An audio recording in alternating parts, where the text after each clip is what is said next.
vamos a volver al aula sur, ahí es donde vamos a tomar el café, vamos a hacer una pausa y después vamos a seguir acá con las ponencias.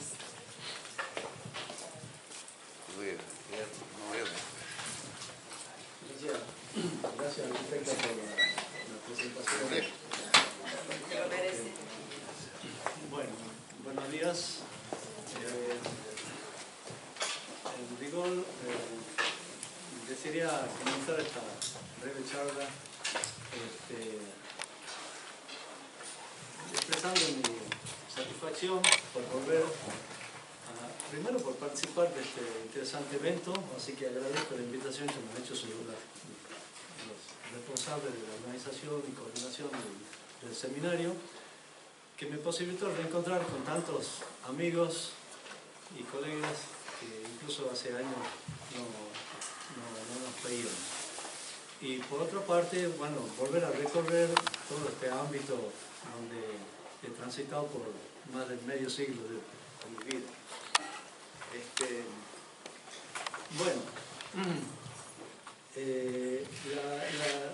la conversación que vamos a tener está referida a las posibilidades de aplicación de un elemento, de un componente constructivo que, a pesar de su antigüedad, digamos, ha tenido una bastante discontinuidad en su aplicación en la construcción, en la producción de la arquitectura. Estoy hablando en el caso de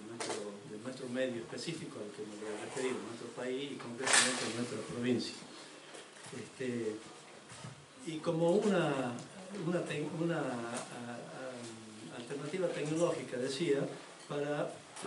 colaborar de alguna manera en la búsqueda de minimizar el impacto que la producción de materiales industriales tienen en varios aspectos de nuestra vida diaria. Básicamente es lo que cobra bastante importancia últimamente, dado el grado de gravedad de la situación en el tema de la crisis ambiental. Entonces, decíamos que vamos a ver en una visión general de la situación actual,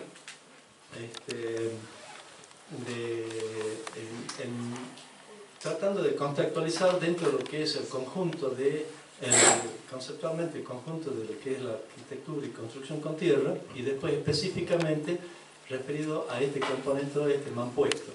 haciendo la observación que vamos a hacer hincapié en el componente, en el BTC, cuya designación, digamos, aceptada universalmente, se refiere a bloque comprimido de tierra, pero en este caso particular vamos a agregarle, digamos, la aclaración de que estabilizado con la incorporación de adiciones industriales, hidráulicas, que le confieren características técnicas, está llegando el invitado particular. Bueno, a modo de introducción, digamos que es sabido, está claro, que desde el origen de la civilización en la humanidad ha ido creciendo y desarrollándose a expensas de los recursos naturales para su supervivencia, obviamente. Tan cierto como que en el presente las relaciones que se dan entre el hombre y la naturaleza son realmente absolutamente desequilibradas. En la medida, en la misma forma y medida que la civilización utiliza en su provecho los recursos naturales, los destruye en forma, yo diría, incluso inmoderada, como por ahí lo manifiesto, generando una serie de problemas que en distintos aspectos como decía, del desarrollo de la vida, y básicamente en este caso particular nos vamos a referir a las consecuencias que tiene en el ambiente. Al respecto, el Fondo Mundial para la Naturaleza emite un informe que se publicó hace apenas 10-15 días, exactamente en el diario local, La Gaceta, el 2 de agosto, en el que un tanto forma, digamos, medio, no sé si exagerada para provocar la atención sobre el problema, dice que en este momento la humanidad ha agotado el presupuesto anual en materia de recursos globales. Esto significaría que al día de hoy se han consumido todos los recursos naturales que estaban presupuestados, digamos, para disponerlos en el total del año 2017. Es el periodo más corto en todo, desde que se tiene el registro, digamos, de esta actividad, en que se da teóricamente, digamos, por agotados los recursos presupuestados por el año. Textualmente, la publicación dice: hoy es el día de la sobrecapacidad de la Tierra, que a la fecha se han consumido todos los recursos naturales, como decía, disponibles para el año 2017. Al mismo tiempo, exhorta a encontrar un camino en que economizar recursos y vivir dentro de los límites naturales sea posible para la conservación, digamos, de la naturaleza. Y se configura en el mayor desafío de nuestro tiempo, lo dice un directivo de este organismo. Así que en síntesis podríamos decir que desde ese punto de vista la situación global mundial actual nos define ciertas características vinculadas a la producción de la arquitectura contemporánea. La industrialización, la industria de producción de materiales y construcción de edificios tiene un rol protagónico dentro de este panorama crítico que se señala específicamente en tres campos particulares que lo vamos a desarrollar a continuación. Está claro que estos materiales y tecnologías constructivas que demandan consumo intensivo de materiales energívoros, tanto desde el punto de vista de su producción como transporte, aplicación, etcétera, etcétera, contribuye en forma definitiva, digamos, a agravar el deterioro de los recursos naturales del planeta. Entonces, tomando las recomendaciones de este organismo, se presenta como un objetivo, como un desafío al presente, resolver las crisis, que no lo vamos a hacer únicamente desde el punto de vista de nuestra especificidad como productores de arquitectura, porque la crisis es mucho más general, crisis que se plantean, como digo, en tres niveles, y que están generadas por este tipo de actividades, tanto en el campo social como en el campo energético y en el campo ambiental. Dentro de la situación global en la Argentina, y referido al primer punto digamos, la crisis en el campo social, se refiere básicamente a la relación directa que existe entre el déficit habitacional y pobreza y déficit habitacional. Está claro que uno de los factores que incide definitivamente en los niveles de pobreza en el país, junto con situación deficitaria en el campo de la educación, de la salud y del empleo, o sea, del trabajo, es precisamente la carencia de vivienda. En este sentido, aun cuando no siempre son exactas o totalmente creíbles, pero las mediciones de entes estadístictos oficiales, pero en este sentido el INDEC informaba que hasta el año 2016 en la Argentina más o menos el índice de pobreza rondaba Hola, acá está. El 30%, lo que implica 12 millones, aproximadamente 12 millones de habitantes en condiciones de pobre. Inclusive dentro de eso habría que diferenciar todavía lo que está en nivel realmente de mayor gravedad, el problema de indigencia. Se suma a eso que también desde el punto de vista cuantitativo el déficit habitacional está registrado desde hace años, una estimación que ya es histórica, de 3,5 millones de viviendas que harían falta para satisfacer las necesidades alimentarias de la población. En este aspecto, la Fundación de Estudios para el Desarrollo Inmobiliario y el Instituto Provincial no el Instituto Provincial, sí, el Instituto de Vivienda de la Provincia de Buenos Aires, de estudios conjuntos, llegan a la conclusión con estos resultados sobre 12,5 millones prácticamente de hogares que se registraron en el país. 2,2 millones están constituidos son viviendas deficitarias desde el punto de vista de la habitabilidad. 1,1 millones son de hacinamiento semicrítico y 0,2%, es decir, 200.000 viviendas de hacinamiento realmente crítico. En consecuencia, las condiciones de déficit alcanzan un 28% del total de los hogares, que es lo que está expresado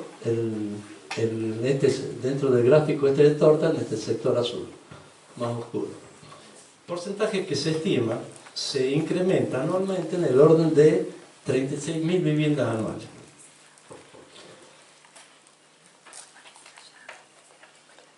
Una idea que da dimensión del problema, que mucho más allá de simples datos, números estadísticos, es observando algunas de estas situaciones que se dan, y yo he tomado, podría ser miles, se me ha ocurrido, por ser la capital del país, poner algunas de las viviendas de los emplazamientos habitacionales deficitarios que se dan en la propia ciudad, en el propio centro de la ciudad de Buenos Aires. Estas son imágenes de la Vía 31, bueno, por todos los argentinos muy conocidos, no solamente por problemas de las condiciones del edificio, de edilicia,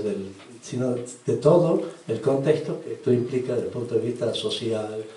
económico, etcétera, etcétera. Entonces decíamos que más de 2 millones de familias habitan en viviendas deficitarias, 1,5 atraviesan situaciones de servicios críticos, sin servicios básicos, sin tener servicios básicos, como tan elementales como agua corriente, como cloaca, además de los servicios de salubridad, de sanitario, de seguridad, etcétera, etcétera. ¿Qué hace toda esta gente, que inclusive muchos son migrantes del interior, terminan en los asentamientos informales, en cordones de los centros urbanos, los cordones periféricos del centro urbano importante? Se suma a eso el crecimiento demográfico y la obsolescencia natural que se da en los edificios, lo que supone un incremento anual del 10% sobre ese déficit cuantitativo informado. En teoría, para satisfacer las necesidades que esta situación plantea desde el punto de vista habitacional, tendría que, completarse la materialización de 350.000 viviendas anuales en un periodo de 10 años, sin que se den a otras situaciones de crecimiento demográfico y obsolescencia, para para digamos, solucionar ese problema cuantitativo. Esto necesariamente requiere de políticas y definiciones que van mucho más allá de la mera intervención de los profesionales de la arquitectura, de la salud. Es decir, es fundamental la presencia y la acción del Estado a través de la definición de políticas que definan prioridades esenciales para el desarrollo y fortalecimiento social de toda la comunidad. Cosa que, bueno, como bien sabemos, es bastante complicado en nuestro país. En el supuesto que fuera posible la construcción en este periodo de 350.000 viviendas anuales, esto traería aparejado, obviamente, la necesidad de contar con mayor producción de elementos, de materiales aplicables a la construcción de los edificios, lo que a su vez genera el mayor consumo de recursos naturales, el mayor consumo de energía y todos digamos, la satisfacción de requerimientos que la producción de estos materiales conlleva. Lo que suma entonces a las condiciones de crítica desde el punto de vista ecológico, ambiental, que vamos a ver enseguida. En este sentido, decíamos, uno de los factores en que se manifiesta la crisis ambiental es justamente que la producción de materiales digamos, usados intensivamente en la construcción, en nuestra construcción tradicional, está basada por una incluso herencia cultural, histórica, fundamentalmente en el uso de mamposterías, de ladrillos cerámicos, que como ustedes saben, material cocido, que requiere el consumo de grandes cantidades de combustible para su procesamiento. Esto trae, por un lado, el agotamiento de los bosques nativos, valiosos en muchos casos, y el creciente eliminación, digamos, de contaminación por la emisión de dióxido de carbono, con las consecuencias evidentes en el campo ecológico.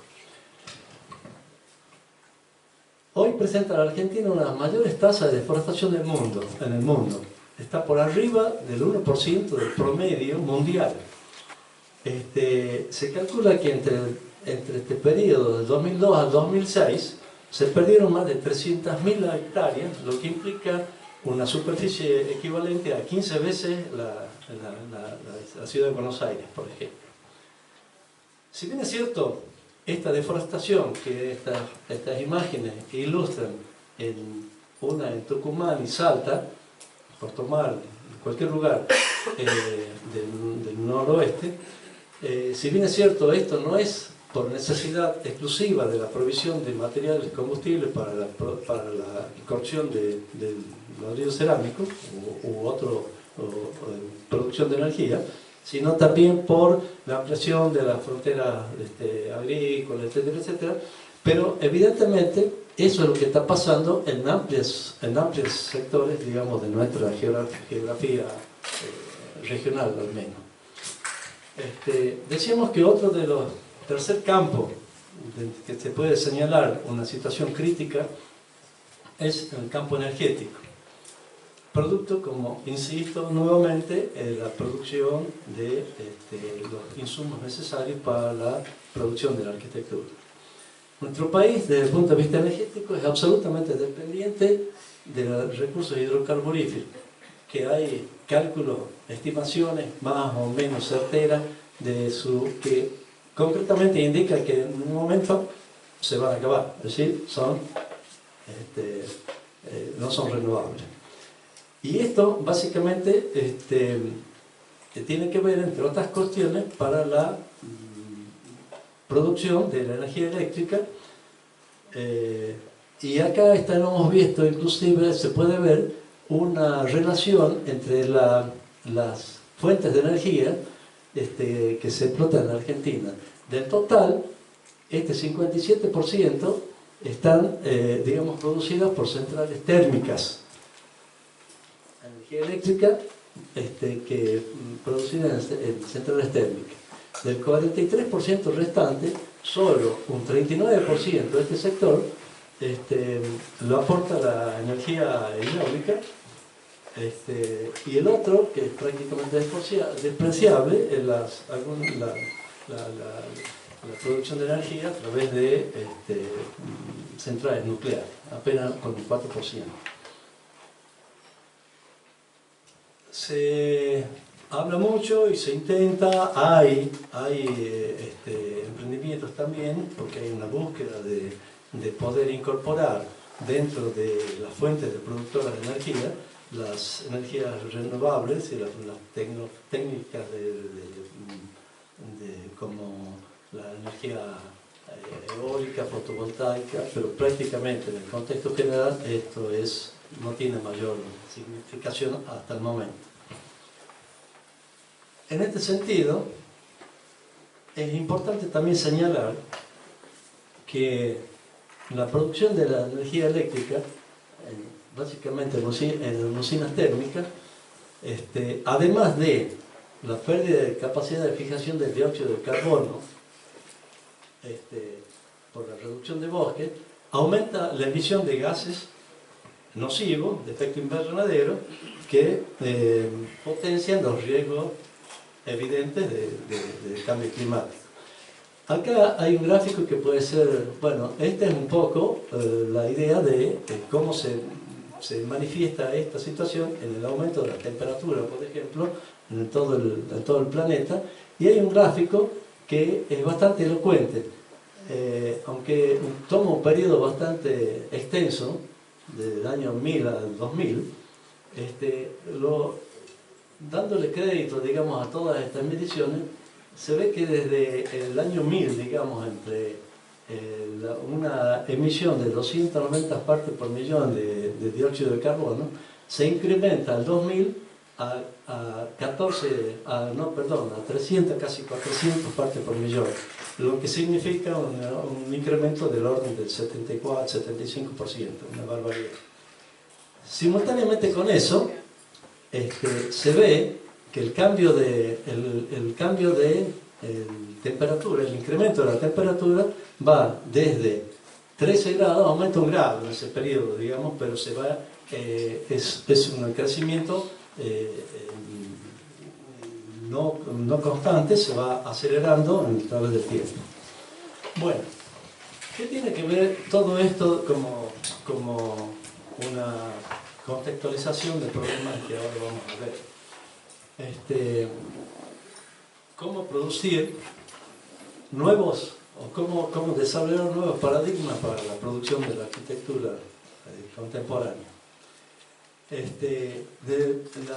el punto de vista, digamos, de la práctica tradicional, y para hacer referencia, dar un ejemplo de lo que comentaba recién, tomando como referencia solamente por su semejanza en la aplicación en el sistema de mampostería, la producción de ladrillos cerámicos comunes en forma tradicional, implica, por ejemplo, que para fabricar entre 50 y 80 mil unidades se consume entre 55 y 80 toneladas de combustible leñoso, básicamente. Lo que da prácticamente 1 kilo de combustible por cada ladrillo. Realmente genera condiciones que son, desde el punto de vista ambiental, absolutamente negativas y evidentes, ¿no? Ya habíamos hablado, entre otras cosas, de la reducción de las superficies proveedoras de combustible, los bosques, que la decapitación de los suelos fértiles, que son al reducir la capa vegetal, aumenta la erosión y la pérdida de superficie cultivable, que es otra de las necesidades que tiene para subsistir la civilización. También elevó el consumo de combustible, o sea que esto es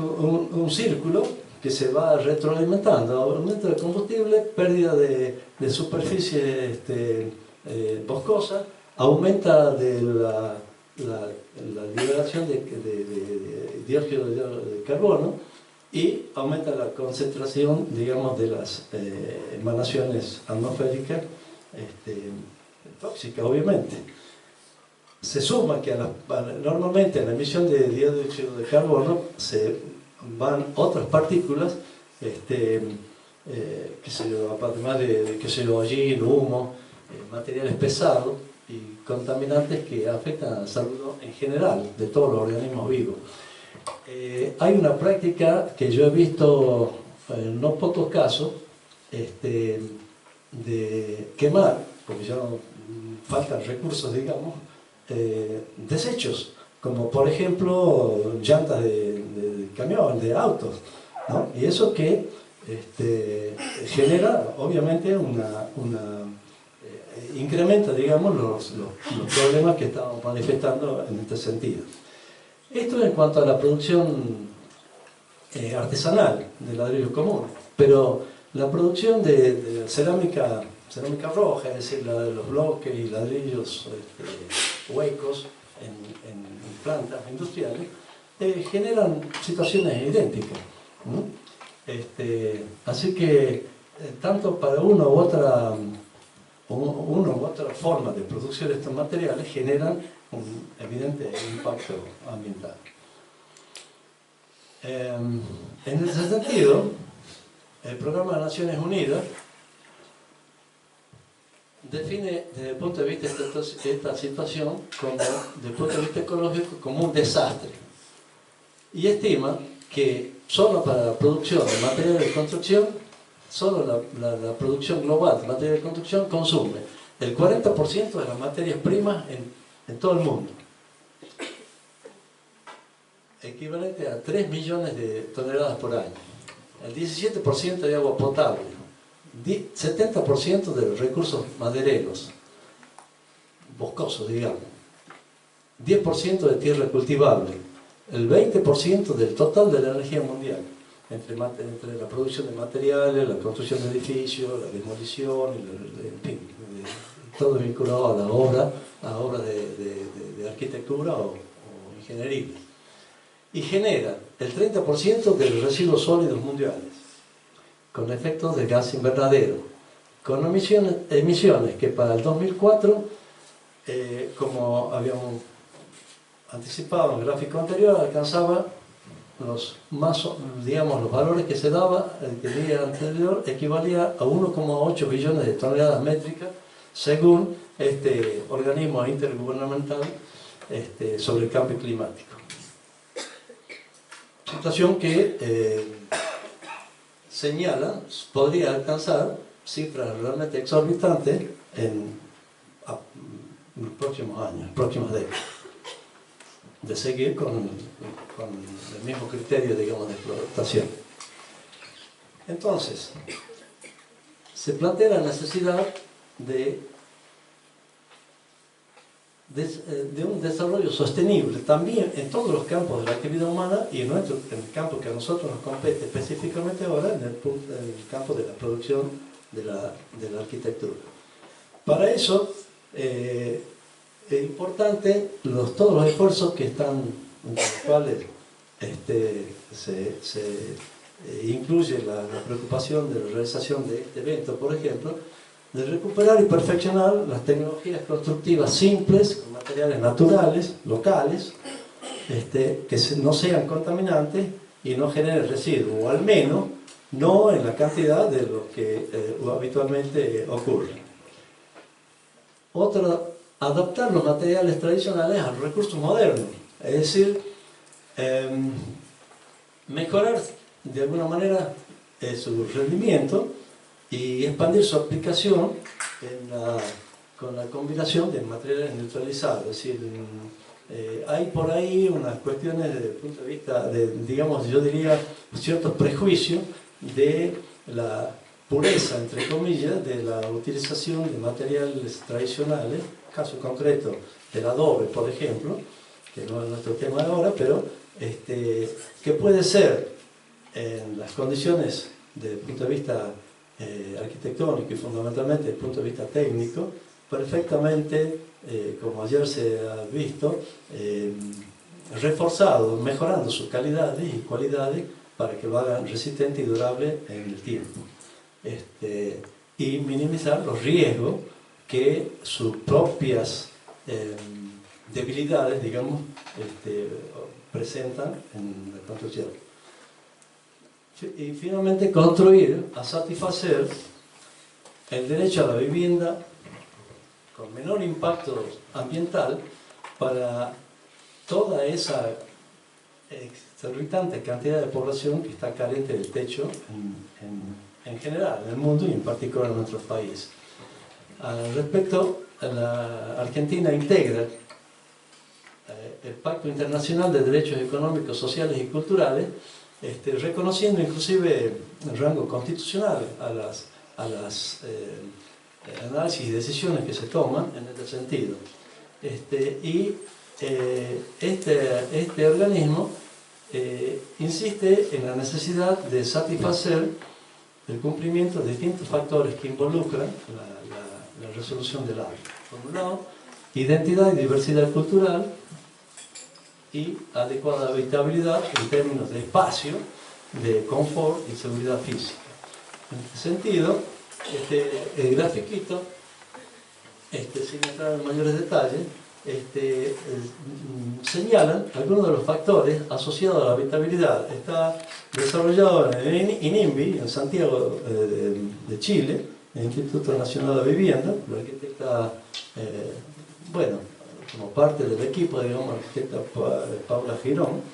y señala tanto para vivienda individual como conjuntos habitacionales y el entorno inmediato, por estos 6 requisitos referidos a habitabilidad espacial, psicosocial, cosa importante, habitabilidad desde el punto de vista técnico, acústico, lumínico y la seguridad y mantenimiento, o mantención, como dicen los chilenos. Bien, entonces veamos ahora lo que siempre decimos como respecto de la arquitectura de tierra como una alternativa tecnológica para la construcción sustentable del hábitat. Vamos a recorrer en forma muy rápida y con imagen para viendo algunos de los ejemplos algunos antecedentes históricos que nos demuestran que desde un comienzo esta tecnología se desarrolla desde el inicio de la humanidad. A través de procesos de prueba y error va mejorando después sus performance hasta llegar en algún momento de la historia a producir edificaciones realmente ponderables. Y estamos, digamos, construcciones milenarias inclusive, ¿no? Como ayer se dijo, en todo, señalaba el vicedecano en su introducción, en todos los continentes hay manifestaciones constructivas, arquitectónicas, que muestran la forma en que las diversas culturas emplearon material disponible, adaptando a particulares del medio, en cada caso, para construir viviendas, ciudades, fortificaciones, murallas, edificios monumentales, iglesias, mezquitas, hasta modestas casas de una planta, o bien, vamos a ver, edificios incluso en altura. Bueno, siempre se hace alguna referencia, y ayer el arquitecto Sala hablaba de esta situación. Esto una referencia, digamos, histórica, que se relata que la mítica Torre de Babel fue construida incluso hay algunas, diría yo, no sé de cuánto de cierto especulaciones, pero algunas teorías que dicen que toda la parte central inclusive estaba resuelta con material, con tierra, concretamente. Como también la biblioteca de Alejandría, por ejemplo, o la Gran Muralla China, con una extensión de miles de kilómetros. Hay grandes sectores que acá está la prueba, construida con tierra pisonada. Y una referencia particular sobre la ciudadela de Arghwan en Irán, que realmente una joya de la arquitectura y construcción con tierra, con adobe, realmente impresionante, que lamentablemente después de miles de años, porque esto es antes de Cristo, se reconoce, digamos, el inicio de la construcción de esta ciudadela, ha sido prácticamente demolida por un fuerte sismo ocurrido en el año 2003, creo, por ahí, ¿verdad? Sé que hay fuertes intentos de restauración, incluso se han estado trabajando, no sé, Julio, tendrás más, pero es tal digamos, la dimensión del desastre que creo que lo que alguna vez lo hemos conocido nos queda vivir el recuerdo de esa maravilla que era, ¿no? Bueno,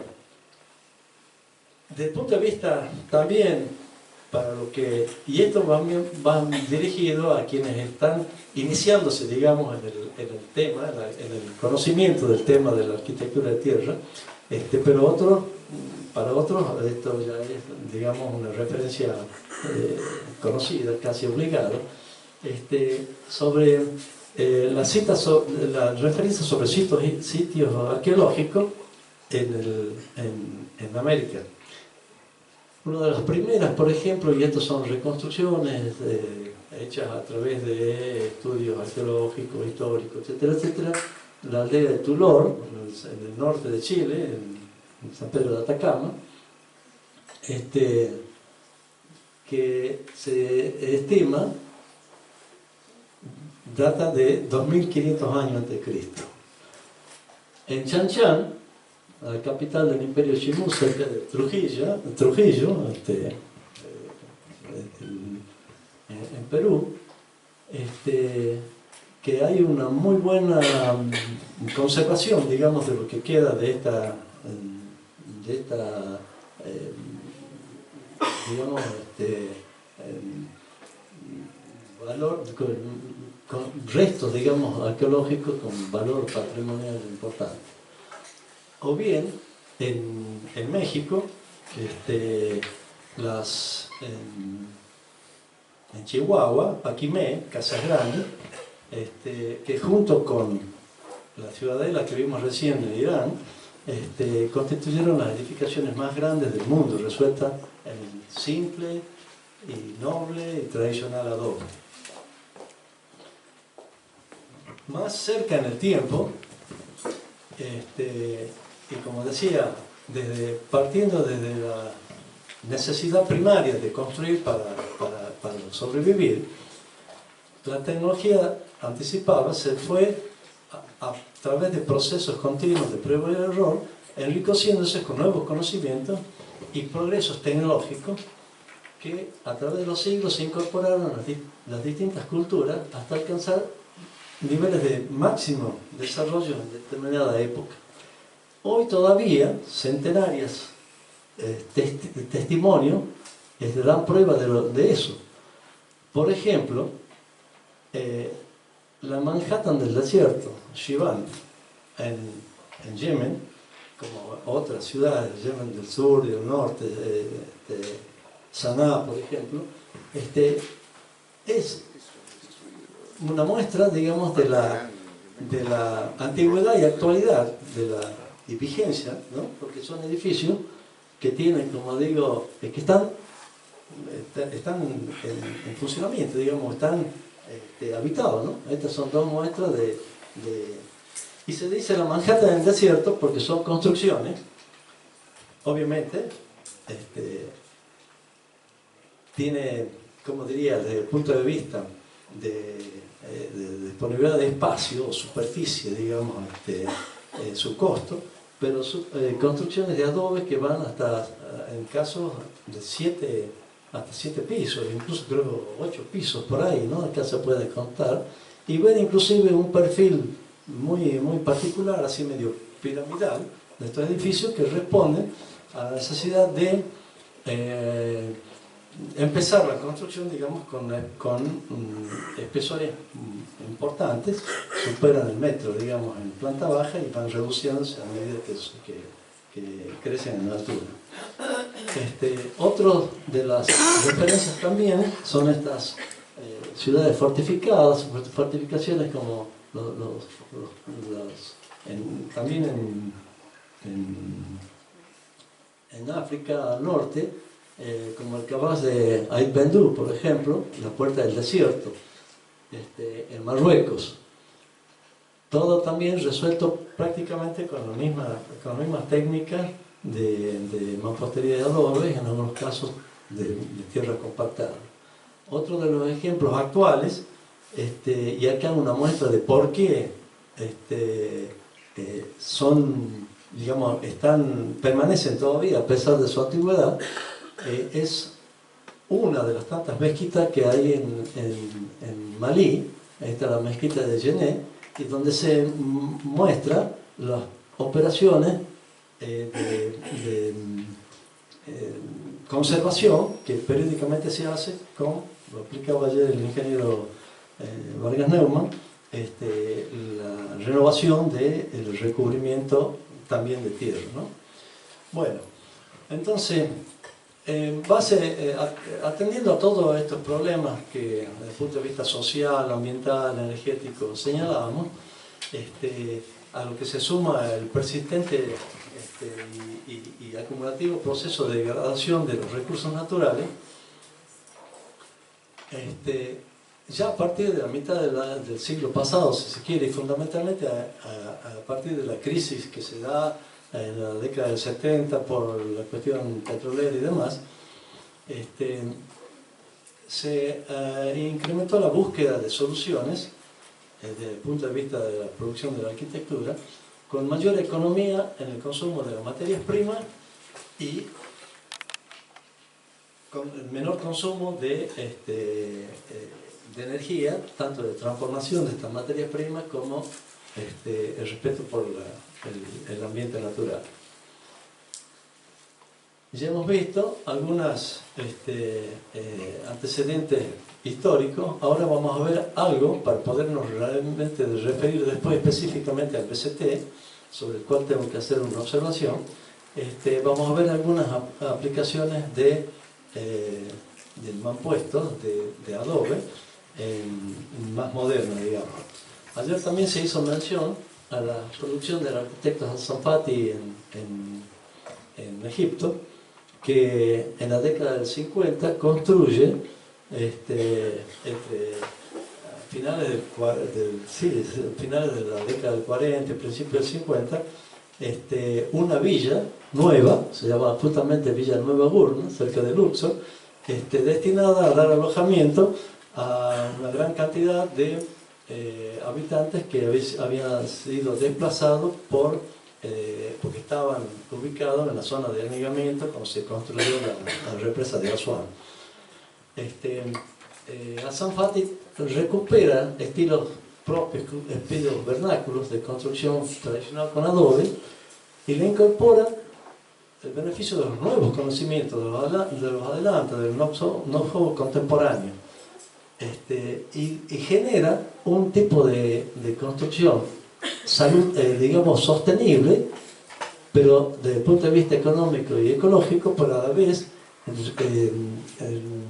refuerza, digamos, la identidad de una arquitectura regional típica, muy propia del lugar. Estas son algunas de las vistas para ver la magnitud de este emprendimiento y algunas construcciones aisladas que dan muestra de la posibilidad desde el punto de vista de expresión formal y demás, además de las condiciones técnicas requeridas que se pueden lograr con esta tecnología. Más cerca en el tiempo, y ya en nuestro continente, en la zona norte, en la zona noroeste, en el continente norte, digamos, de América, en la parte norte, en la zona centro-oeste de Nuevo México, el arquitecto Anton Predor, en el año 70 más o menos, entre 62, 68 y 72, construye una villa que se llama Comunidad de la Luz, en el que conjuga perfectamente la aplicación de una tecnología evolucionada y vinculada con las condiciones naturales del entorno. Y también en este caso da fundamento, digamos, a la definición de una arquitectura regional desde el punto de vista de su identidad formal, etcétera, etcétera, y una muestra de la posibilidad de resolver, en ese caso concreto, el crecimiento muy explosivo que había tenido en esas décadas la ciudad en Albuquerque. Otras expresiones más cercanas en el tiempo y en el espacio, de producción de viviendas de conjuntos habitacionales de adobe. Algunas de los tantos ejemplos que se pueden tomar, me han ocurrido algunas de los proyectos ejecutados en Uruguay, tanto en Salto como en Canelones, hay otros, de la arquitecta Rosario Echevarri, que forma parte también de la red Proterra, y esto en la década, digamos, del principio del año 2000. Son viviendas todas de 2 plantas, algunas las 2 plantas de adobe, otras solamente la planta baja y planta superior de quincha, es decir, con técnica mixta de entramado, cosa que tratar de ver alguna expresión en el taller, y que obviamente responden ya a son resultados del desarrollo tanto desde el punto de vista formal, arquitectónico, como desde el punto de vista constructivo, estructural, para asegurar la calidad y durabilidad de las construcciones. Incluyo estas vistas porque es algo que creo desconocido en nuestro medio, por lo menos para la mayoría, porque obviamente no es de acá, no es usual, y el uso de la técnica del terrón, tal cual se llama en Uruguay, justamente. La arquitecta Cecilia Alderton, que ha hecho mucho trabajo, entre esos su propia vivienda, y que no es nada más que otro mampuesto natural, sin transformación desde el punto de vista, digamos, de la materia prima, que es tallarlo del terreno natural, e incluso con la capa vegetal, porque esa es una de las contras que tiene, usarlo, y acá se ve perfectamente bien esta barda que cierra a su propia casa, sí, alrededor de todo el terreno, digamos, a su casa, y acá conjuga también el uso de este terrón como mampuesto. Ahí tiene una parte de doble altura, es decir, planta alta resuelta con técnica de quincha, y otro que es característico del lugar, muy tradicional, el uso de paja en el techo, ¿no? Pero como ustedes ven, son desde el punto de vista formal y digamos, de habitabilidad, una expresión de modernidad con el uso de material natural y absolutamente tan antiguo como la tierra misma, ¿no? Bueno, para poder establecer, digamos, una tipología de la construcción con tierra, básicamente tomo dos ejemplos de preocupación de identificar innumerables técnicas de uso de la tierra para construir, básicamente de tantos otros que han intervenido en el asunto de poder definir, digamos, una tipología, esta clasificación que lo expresa de esta forma, se llama la rueda de la tierra, los investigadores del Crater, Uwe Guillot, que estuvo acá para innovación del creativo, Hugo Hogan, y que identifican 12 tipos de las técnicas de trabajo de la tierra, y dentro de eso podríamos decir, no sé si se observa muy claro, estarían contenidos en esta zona, los tres posibles, digamos, tipos de mampuestos que es lo que nos estamos refiriéndonos ahora. Ahora, independientemente de toda esta cantidad que, por otro lado, por ejemplo, Alan Hayes lo hace todavía mucho más detallado, digamos, tanto que toma como clasificación el sistema de llama de tierra sin procesar, que es simplemente las construcciones, digamos, electrolíticas, es decir, excavaciones en la tierra, cosa que nos importa resaltar básicamente este sector de su diagrama de clasificación, en donde se refiere a las técnicas constructivas con el uso de tierra procesada, le llaman, y dentro de eso particularmente el de mampuestos moldeados con o sin posterior compresión. En este caso estaría aquí, no sé si no se distingue, pero ahí estaría incluido, digamos, el tema del PTC. Entonces, concretamente, podríamos decir que los sistemas constructivos, dentro de lo que es una tipología de la construcción con tierra, los sistemas constructivos los podemos clasificar en tres grupos fundamentales: sistema monolítico, de mampostería y sistema mixto. El sistema monolítico, bueno, incluso acá también hay ejemplos en el propio CRATIC, y en construcciones tradicionales de nuestro país, como en el resto del mundo, la famosa tapia, por ejemplo, el tapial. Y el sistema mixto es la combinación de una estructura en donde la tierra no tiene un papel fundamental preponderante desde el punto de vista estructural. La estructura está resuelta con una estructura de esqueleto, básicamente de madera, aunque hay ejemplos de quinchas modernas, llaman, con estructuras metálicas, que realiza en Chile el amigo Marcelo Cortés. Bueno, es mucho más sofisticado, pero digamos que tiene su origen en esta construcción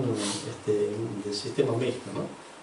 Bastante complicado porque la tierra tiene un proceso muy particular, con la incorporación de fibras, sí, pero cuando uno ve la producción desde el punto de vista del diseño y entiendo también de la conservación, la durabilidad de tu edificio, dan una prueba digamos, de las posibilidades de innovar en el tema, tanto desde el punto de vista del diseño como desde el punto de vista técnico y constructivo. Resalto acá dentro del sistema mampostería, porque dentro de esto vamos a diferenciar lo que decía recién, los bloques tallados y los bloques moldeados. Entre los bloques tallados son los que directamente se extraen del terreno natural. Si es terreno mineral, tienen nombres, por ejemplo, es muy común en zonas rurales en México encontrar el famoso tepetate o caliche en Estados Unidos, en zona desértica, en zona central de Nuevo México, por ejemplo. Y si el suelo es vegetal, la champa en nuestro que poco usual, pero así denominada en Argentina, o el terrón en Uruguay. Y dentro de los bloques moldeados, bueno, el archiconocido, digamos, Adobe, los BTC y los bloques instruidos, cosa que estos están incluidos como posibilidad de ejecución, pero prácticamente no hay producción en nuestros medios, a menos que se considere como tal la producción, digamos, de cerámica, digamos, el paso previo a la cerámica, ya con el material cocido en hornos industriales. Y en este caso, bueno, hablamos del BTC. En ese sentido, quiero hacer una observación que en lo que específicamente nos referimos al BTC, hablamos, BTC significa bloque de tierra comprimida, bloque de tierra natural, con todas las estudios y, digamos, modificaciones o tratamientos que hubiera que hacerlo, que dan un componente eficaz desde el punto de vista técnico. En nuestro caso particular hablamos del bloque, el BTC estabilizado, es decir, aquel que incorpora un aglomerante hidráulico para, digamos, mejorar las condiciones, esas condiciones físicas, mecánicas, condiciones técnicas del adobe sin estabilizar. Acá hay antecedentes de la década de hace más de medio siglo que se empezó a hacer en la Argentina, concretamente impulsada por el Instituto del Cemento Portland argentino en la década del 40, 46, por ahí, incluso se hizo una primera vivienda con lo que se dio a llamar el bloque de suelo cemento, que es lo que más usualmente, el término que más usualmente se usa en nuestro medio. ¿Cómo nace? Digamos que el BTC de alguna manera reconoce como antecesor el bloque moldeado y comprimido. La necesidad, digamos, no la necesidad, sino la ventaja de producir la compresión Adobe, de alguna manera la expresa un arquitecto y constructor francés en el siglo XIX que diseña una prensa elemental de madera para comprimir el adobe. Es el antecedente original del BTC. Así que podríamos decir que es el descendiente moderno, el BTC es descendiente moderno del adobe tradicional. Cuando ya concretamente el bloque de tierra comprimida, estabilizado, cobra importancia y se reconoce su origen en el año 50 y algo, un ingeniero chileno que estaba trabajando en el instituto, en el Centro Internacional de Vivienda en Bogotá, idea una primera prensa que la van a ver acá y la van a experimentar acá, para comprimir bloque muy simple, muy elemental, pero muy eficiente. Tanto que en más de 60 años todavía se siguen haciendo y fabricando, incluso ha tenido una difusión mundial, como vamos a ver enseguida. Basado en el mismo principio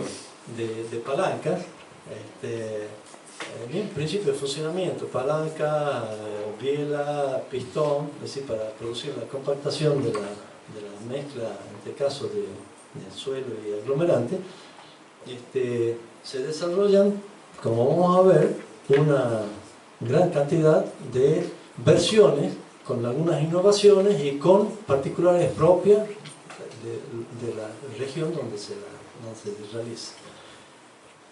Entonces insisto en el concepto de que al BTC que nosotros nos referimos es fundamentalmente el componente que integra a la masa de la tierra la adición de un suelo no orgánico, obviamente, el aglomerante, como dije, industrial, hidráulico, pero de las pruebas que incluso en nuestros medios se han realizado, algún tipo de cara y demás, básicamente las que más se han difundido y es el uso del suelo cemento, compactado enérgicamente en ese tipo de máquina, y se representa aquí entonces tierra, cemento, agua, compresión y el resultado final del bloque. Ahora, para que este componente resulte técnica y económicamente eficaz, de manera de satisfacer las exigencias de resistencia y durabilidad que toda la construcción implica, y además en un marco de competitividad con componentes similares, básicamente como el caso de los cerámicos, exige la consideración de diversas variables que inciden en el proceso de producción y en la calidad del producto final.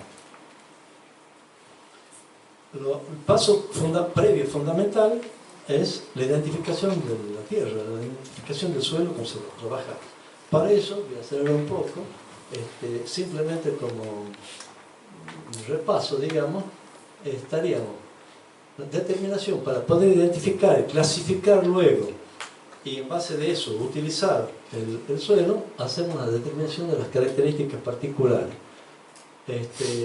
tanto físicas, en su caso, inclusive química, cosa que es bastante reducido, digamos, pero también debiera hacerse en función de la envergadura de la producción, y a partir de las cuales se pueden definir las apropiadas dosificaciones con la incorporación de este aglomerante que señalaba. Y además definir también otro de los aspectos fundamentales para la producción, que es las alimentaciones y la cantidad de agua para producir la compactación más apropiada. Dentro de las propiedades físicas, básicamente, se determina la granulometría, es decir, lo que se llama la textura del suelo, ayer ya se hablaba sobre el respecto, la plasticidad y compresibilidad. Hay distintas formas de hacerlo a través de ensayos detallados de laboratorio o con simples pruebas de campo, que son más bien pruebas sensoriales, que dan una idea aproximada, inicial,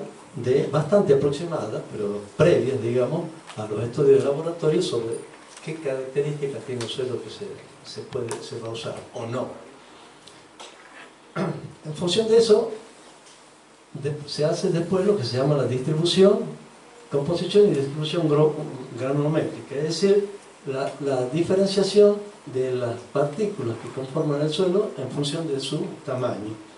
Desde las más gruesas a las más finas, las partículas más finas, sí, de las arenas gruesas, que digamos que llegarían hasta, hay un número preciso que establecen las normas y demás, pero digamos entre 5 milímetros, y decreciendo hasta llegar a partículas absolutamente finas como de 0,02 milímetros en el caso de arcilla.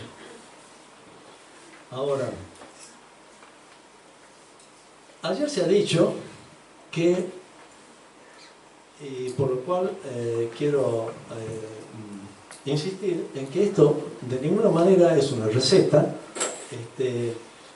pero sí hay antecedentes que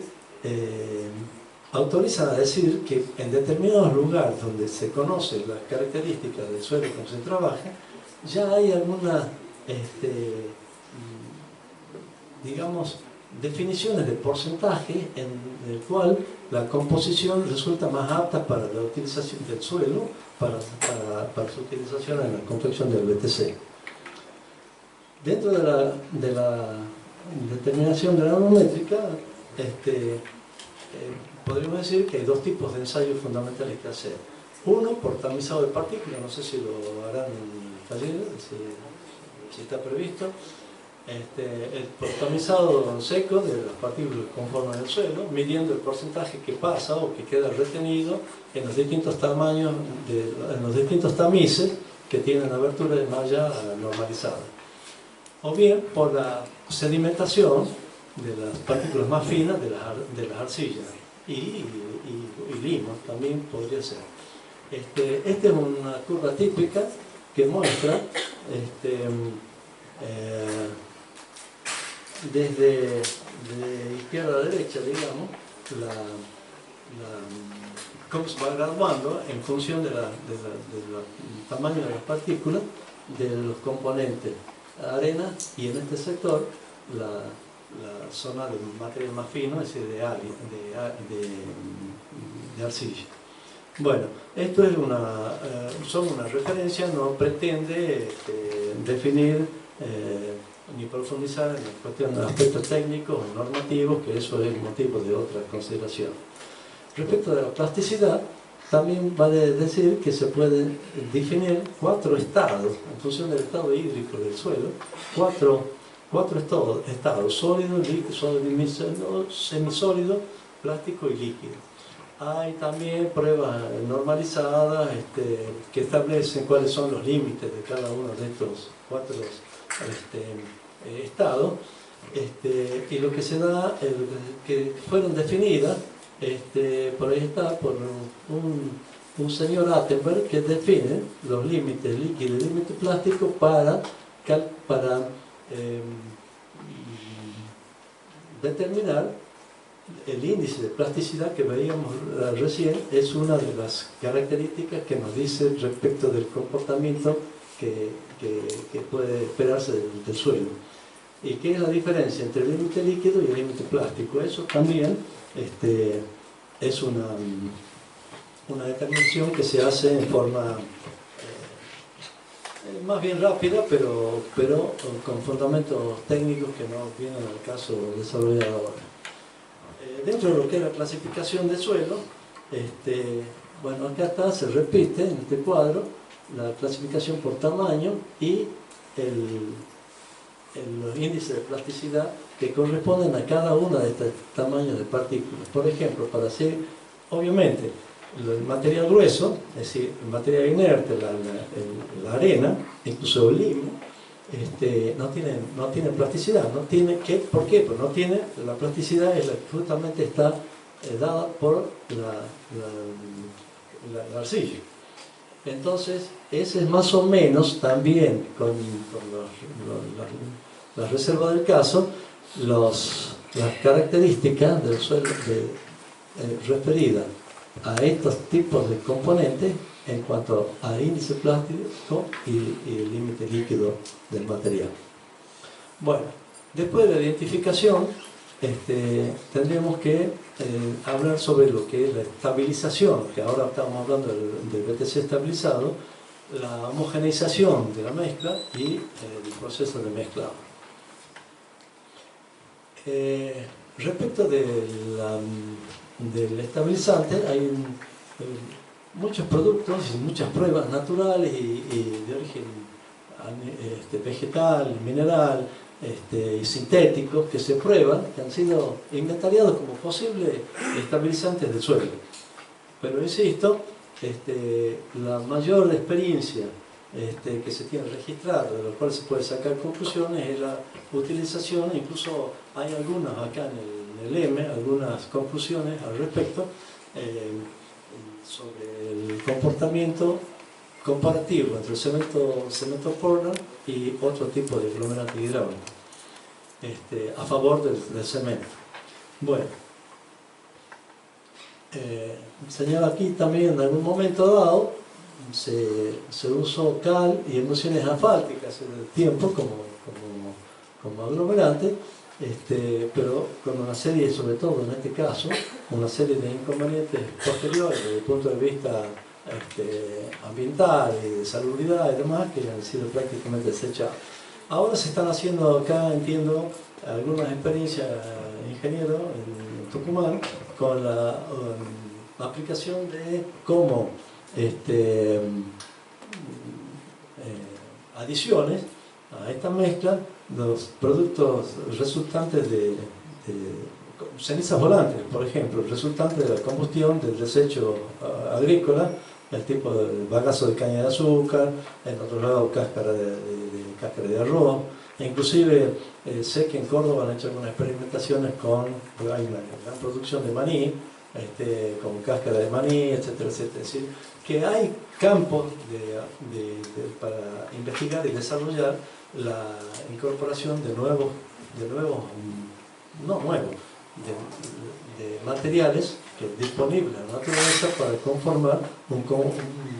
un componente que satisfaga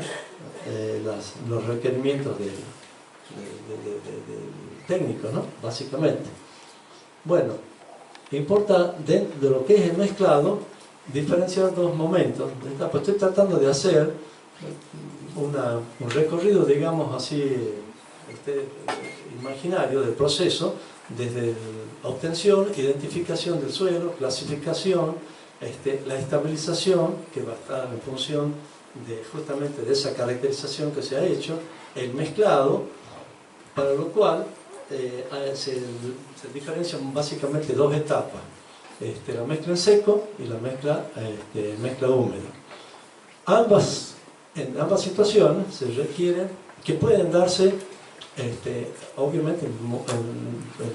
se dan en momentos diferenciados, pero ambas requieren un tiempo mínimo de procesamiento para asegurar la homogeneización, digamos, de la masa que se va a comprimir luego. Y además también para definir, esto está en función del equipamiento disponible, es decir, de la capacidad,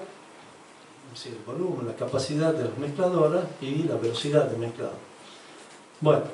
entonces decíamos que el comportamiento final esperable del BTC está condicionado por las siguientes variables: composición de la granulometría del suelo, tamaño, forma y distribución de las partículas, el contenido de fino, la cantidad y tipo de minerales arcillosos, la cantidad de cemento, en el caso de usar como en este caso el cemento Portland, y la cantidad de agua de mezclado. Hecha preparada la mezcla, digamos, ahora hay que moldearla, comprimirla. Y esto va a estar en función, este proceso está condicionado, con el cual se logra básicamente densificar la masa de la mezcla esponjada, digamos, va a estar condicionada, además de las características particulares del suelo, con el grado de humedad que contiene y la capacidad después de prensado del equipo con que se produce este efecto. Pero desde el punto de vista de la cantidad de humedad es importante, y este grafiquito lo único que pretende es mostrar la necesidad de determinar para cada caso particular, para cada situación concreta, la humedad óptima de compactación. Es decir, está muy claro, ya se ha dicho, se ha reiterado muchas veces que incluso en una misma zona, digamos geográfica, a veces en distancias cortas la característica de la tierra disponible, el suelo disponible, varía sustancialmente. Entonces, en cada caso particular corresponde determinar para el tipo de suelo la unidad óptima de compactación. Acá es un ejemplo tomado al azar, son cuatro suelos diferentes que dan con un ensayo normalizado, el ensayo de Proctor, definen, por ejemplo, para esta curva, el punto máximo, digamos el porcentaje máximo de humedad que es óptima de compactación. Si la humedad es menor, vemos que el suelo es un suelo rígido, difícil de compactar, no tiene, incluso poco cohesivo también. Pero si se pasa de ese máximo óptimo, del óptimo mejor dicho, también ocurre lo mismo. O sea que si de acá la mezcla tiene menos humedad y de este punto más, en ambos casos la situación hay que corregirla. Evidentemente, esas son las pruebas que se hacen previo a la utilización del material en la producción del bloque, pero que pero que hay que repetirlo constantemente para verificar que realmente la producción, sobre todo cuando estamos pensando en producción, ya no a nivel artesanal, informal, sino en producción industrializada, asegurarse que la incorporación del agua al mezclado sea perfectamente controlable para que siempre estemos en las condiciones óptimas en cuanto a la aumentación de la mezcla. Bueno, una vez que se ha hecho la aumentación, procedemos a poner la mezcla en la máquina y comprimirla. Entonces, es importante determinar la energía mecánica de compactación, que se define para cada caso para lograr la máxima compacidad del material, el mejor comportamiento estructural. Como digo, en cada característica, en cada caso, la Tierra requiere no siempre la misma, constante la energía de compactación. En principio se puede pensar que a mayor fuerza de compactación hay mayor densificación del material, por lo tanto será más resistente y durable. ¿Por qué? Porque tiene menos porosidad, seguramente menos absorción de agua, humedad, etcétera, etcétera. Pero eso tiene una limitación muy cierta, muy clara, pasado a un cierto, tal cual como en el caso de la humedad óptima, pasado de un máximo preciso, adecuado, por más que se incremente la fuerza de compactación, la energía de compactación no mejora la calidad final del compuesto. Como tampoco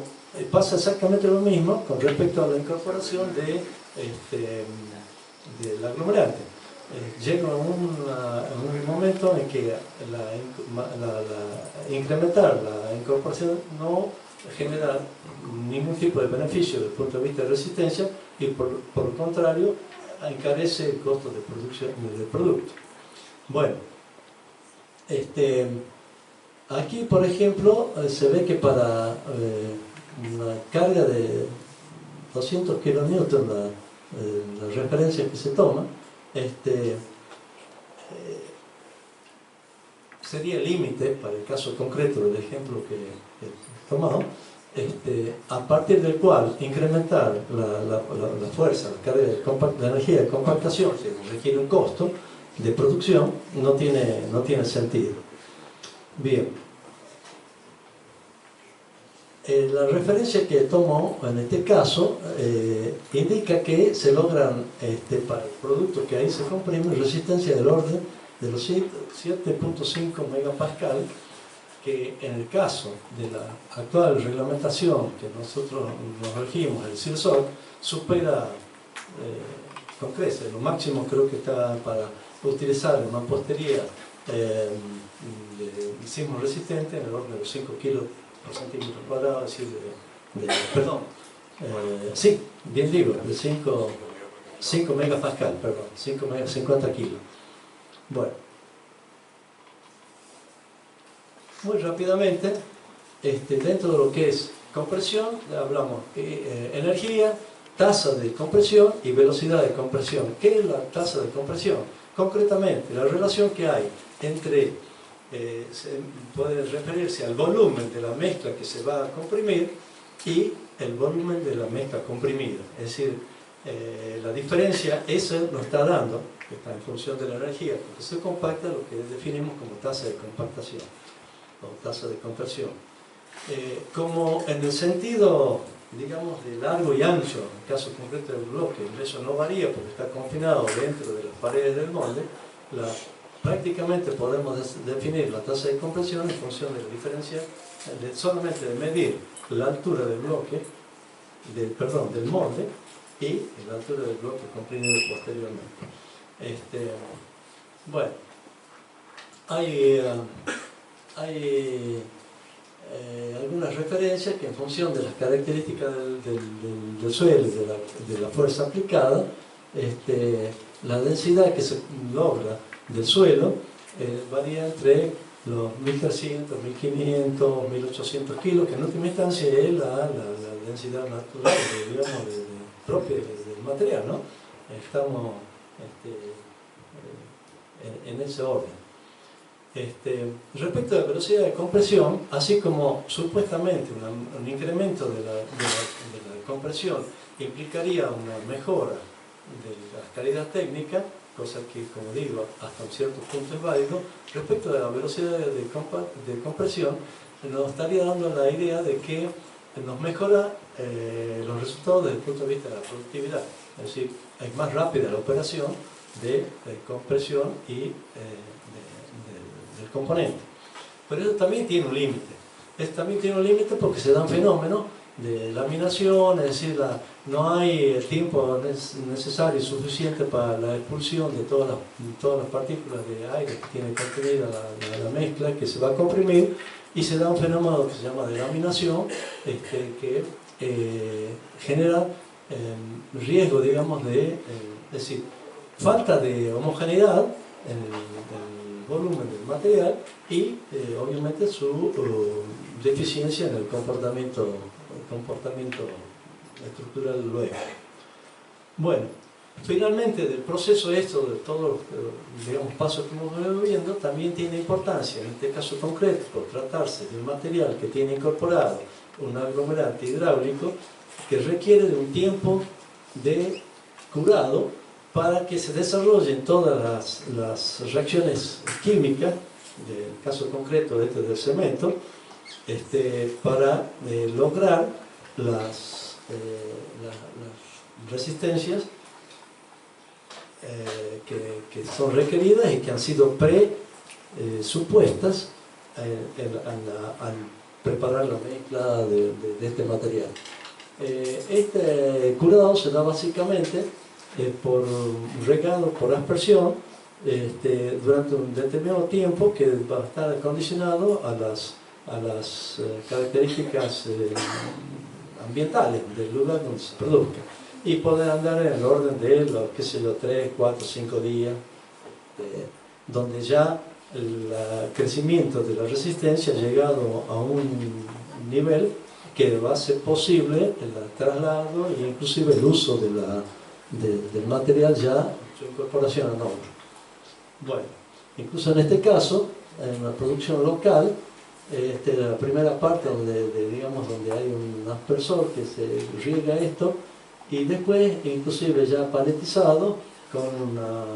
envoltura de plástico que, además de la cuestión del empaque, digamos, también tiene que ver con la conservación de la humedad por el tiempo que sea necesario. Rápidamente, respecto de las máquinas y equipos de producción, vamos a diferenciar dos tipos de prensa. Por un lado, las prensas manuales, que, como dijimos, surgen en la época moderna a partir de la invención de Ramírez en el Simba, sí, la Simba Ram viene de Ramírez, en prensas mecánicas, de accionamiento mecánico, o prensas de accionamiento hidráulico. También hay algunos antecedentes, pero poco usuales, poco desarrollados, de sistemas de compresión por neumático, digamos. Bueno, una rápida visión para que vean. Esta es la versión, esta es nuestra. También una versión local de todos los laboratorios, todos los centros, todas municipalidades y demás tienen su propia versión de la original Simba Ram. Este es aquí donde de alguna manera también se repiten otras mejoras. Se ha incorporado, se ha eliminado uno de los movimientos. El otro, ya lo van a ver esta tarde, la tapa tiene, es decir, hay una operación, una operación más en el proceso de procesado del material, lo que significa, digamos, un costo de tiempo que en última instancia repercute en el costo económico, digamos, del producto. Bueno, estas son otras prensas, esta es en Australia, creo, de Auroville, esta en Francia, este también es del cráter, esta en África, no me acuerdo exactamente si es también por convenio, asesoramiento del cráter, perdón, del cráter, pero, y esta que la muestro porque ve que hay la posibilidad de producir, de aumentar la producción, haciendo simultáneamente 2 bloques en lugar de 1, como en este caso. Ahí hay que tener en cuenta la capacidad de compresión, porque evidentemente la capacidad tiene que ver con el valor de la carga y la superficie donde esta se aplica. Al aumentar la superficie, el grado de compactación de la mezcla varía. Bueno, hay de este tipo de prensas, no sé, decenas. Hay un trabajo, de hecho, hace, qué sé yo, como 10 años, que simplemente de recopilación de información en la Universidad de Asunción, Universidad Católica, en Paraguay, que dan detalles, ha hecho un relevamiento de todas las prensas. Acá simplemente pongo comparativo con la Simbarran de Colombia, 10 o 12, no sé cuántas más, la de Paraguay, el CTA, el Centro de Tecnología Aplicada, tantas otras con nombre y apellido, el lugar de origen y las características de producción, es decir, la capacidad de producción y cuántos bloques por hora, que van una máxima de 120 acá a una mínima de 60 que tendría el Simbarran. Aquí el CTA aumenta sensiblemente porque en lugar de producir un bloque produce 3, ¿no? 3. Pero como digo, también tiene hay que ver, fíjense, la presión nominal que se ejerce para producir esos 3 bloques de 2 megapascal, casi la mitad de lo que produce la Simbarran, y mucho menos de lo que produce esta máquina, la Brepac, en Inglaterra, que anda en orden 9 pascal. Bueno,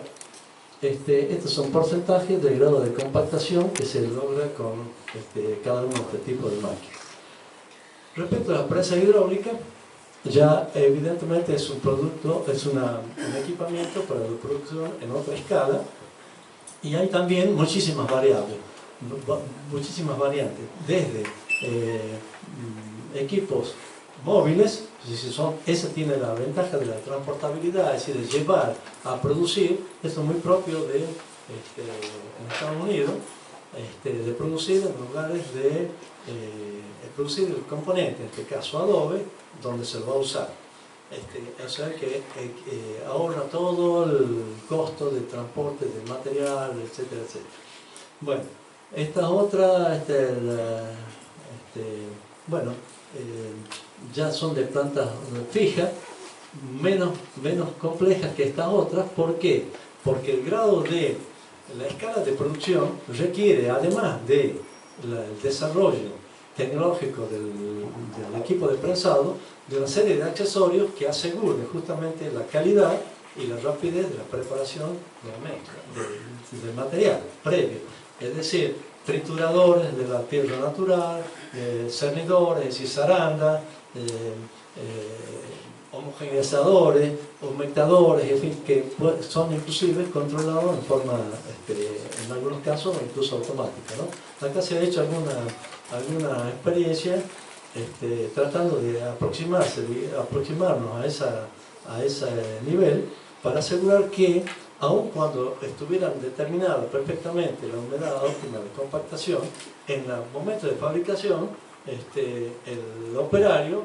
a piacere o por sentimiento agregue o reste el agua necesaria en términos estrictos, ¿no? Y obviamente modifica la calidad del producto. Bueno,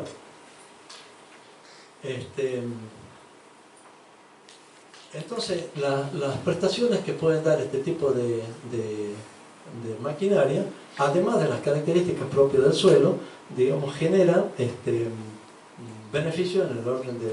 términos de la calidad del producto. obviamente el diseño y aplicación de estos equipos está en función de la envergadura de la producción, porque eso tiene un costo importante. Bueno, pasemos rápidamente. Hemos visto el material, la materia prima, los equipamientos y vemos el producto. Así como hay tantas variedades de prensa y demás, tantas variedades de moldes y variedades de modelos de bloques, esto está reconociendo allá uno de los autores o herederos de San Juan, un bloque cuadrado con esta forma, esta muesca para incorporar los refuerzos, en este caso metálicos, del componente de los muros, ¿no? De mampostería. Bueno, no tengo registro en todos los casos. Esto creo que está acá en el norte. Sí, este es en Salta. Este es de un arquitecto mexicano, Rodrigo Mora, que incluso ganó un premio porque desarrolló este sistema de bloques articulados que se aplica se va trabando sin mortero de pega, digamos, sin junta, y bueno, demostró que era posible utilizarlo inclusive sin revestimiento, y tenía una serie de configuración, digamos, que le daba ciertas características, sobre todo en los encuentros, en las esquinas, que no se ven en detalle. Pero bueno, estos otros que están más bien parecidos a los tradicionales bloques de hormigón, pero por el tipo de foto están medio deformados, pareciera que es de hormigón, pero son de otros componentes, otro tipo de bloque de suelo, de tierra comprimida, ¿no? Y todo lo que tenga que ver con las modulaciones a los fines de asegurar la adherencia, digamos, con la relación, digamos, entre bloque y mortero, bueno, tienen este tipo de presión. Respecto de todas las variedades, un investigador me pareció ocurrente del cráter, Vincent Rigazzi, lo caracteriza como, dice, al BTC, en este caso hablan del BTC de tierra, no el del hormigón de tierra como dicen los franceses, como uno de esos extraños materiales modernos, dice que poseen la suficiente flexibilidad para, desde el punto de vista de la producción, ser integrado en ambos aspectos, en ambos sectores de la actividad. Elaboración artesanal, como hemos visto, con las máquinas manuales, o producción en plantas industriales en gran escala, o sea, una producción formal. Desde el punto de vista arquitectónico, posibilita el diseño y la construcción, en el caso de mampostería, de muros curvos, de muros rectos, con multiquiebres, etcétera, etcétera. En el caso de techo, como acá se ha aplicado, también, obviamente, techos curvos, de simple y doble cobertura, como bóvedas o cúpulas, etcétera. Bueno, estos son algunos ejemplos de eso. Inclusive esta es la marca, son de un blog desarrollado en Brasil. Han hecho tienen mucho desarrollo en este sentido, incluso desde el punto de vista comercial, e incluso están vendiendo máquinas aquí,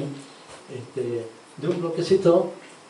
chico en cuanto a medidas, de 12,5 por 25, algo así, y 9 centímetros de alto, con estos buracos que llaman los agujeros, no me acuerdo cómo lo llaman los brasileños, y que en este caso, fíjense, le dan también una cierta posibilidad expresiva en la terminación de los encuentros de muros, ¿no? Bueno, ya hemos producido el bloque. Ahora hay que verificar las propiedades de las cualidades técnicas. Entonces hacemos determinaciones, tanto desde el punto de vista de las propiedades físicas, referidas a formas y dimensiones, es decir, de características geométricas, masa unitaria y absorción de agua. No voy a entrar en detalle, pero estos son resultados que incluso me ha provisto el ingeniero Alderete, de ensayos realizados en el EME, que son simplemente expresando el resultado final promedio sobre determinaciones efectuadas en 10 especímenes. En este caso son bloques de 18 por 36 por 10 centímetros. Bueno, acá como pueden ver,